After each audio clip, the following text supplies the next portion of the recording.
Pour ceux qui connaissent Slate, le magazine en ligne, ils savent que on y trouve strictement rien de surprenant puisque toutes les lubies contemporaines y sont.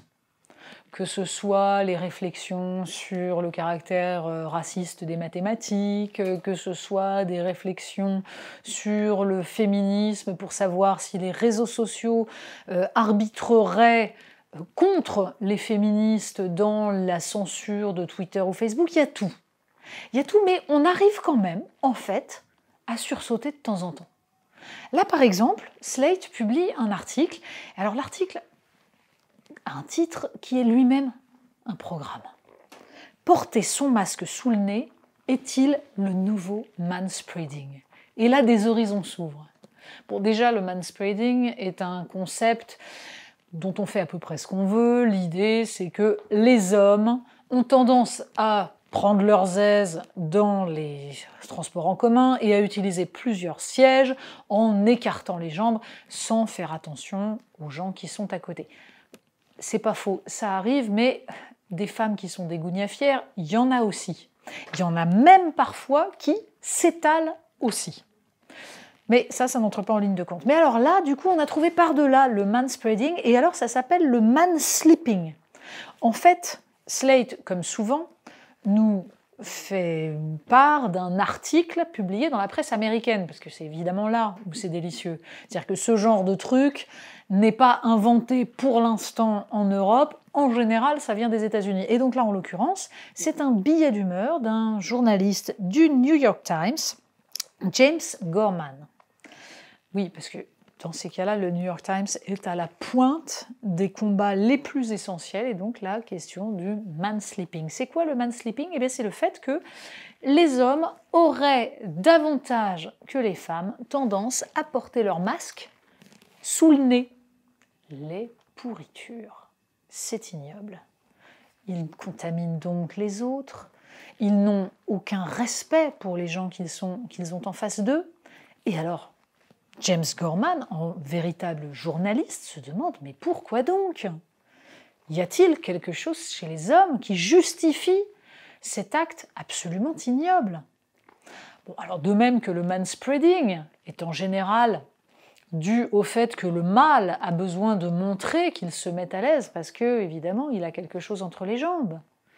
Là, il y a peut-être une explication. Donc le journaliste explore. Est-ce que c'est parce que les hommes auraient un nez plus grand? Ben non, parce que sinon ça s'appliquerait aux soignants. Est-ce que c'est parce que les hommes ont besoin de respirer plus fort, ils sont plus corpulents que les femmes et les enfants? Et là, on nous répond non, pas du tout. Bon, on ne sait pas très bien pourquoi. Ah si, la réponse c'est « mais pas du tout, puisqu'on respire très bien sous un masque ». Ah bah alors, ça c'est de la démonstration scientifique. Ceux qui considéreraient que certains hommes peuvent accomplir des tâches qui sont des tâches qui demandent justement un effort physique et qui du coup rendent plus difficile la respiration, ceux-là sont vraiment des mauvais esprits.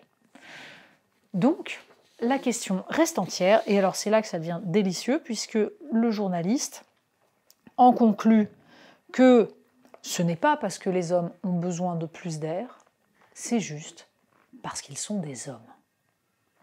Oui, et en soi, c'est criminel d'être un homme.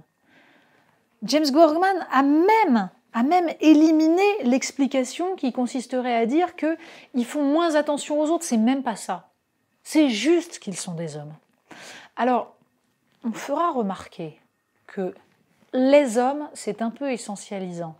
Que si on expliquait que les femmes ont tel ou tel comportement désagréable, ce qui peut arriver, ce serait absolument insupportable à n'importe quel féministe. Parce que les femmes, c'est essentialisant. Mais quand c'est les hommes, on a le droit. On a le droit pourquoi? Parce qu'ils sont des dominants. Et que les dominants peuvent être attaqués pour ce qu'ils sont, pas les victimes.